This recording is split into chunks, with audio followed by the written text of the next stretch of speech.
Here we have a water heater that's leaking. You have water about an inch all throughout here, going out into the garage. All that is mold on that side of the wall.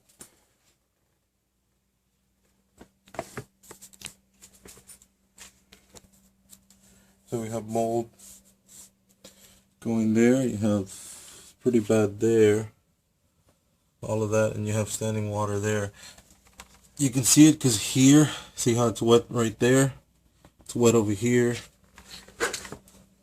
All of this around the base there, and the water doesn't even go up that high, so that means it's coming from the water heater.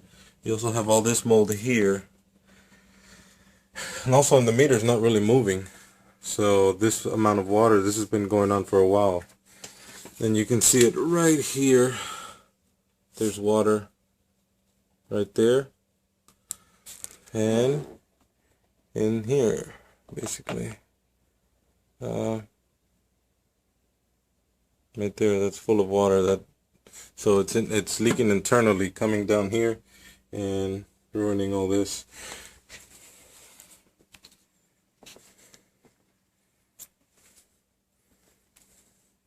This is where most of the water is at, right here.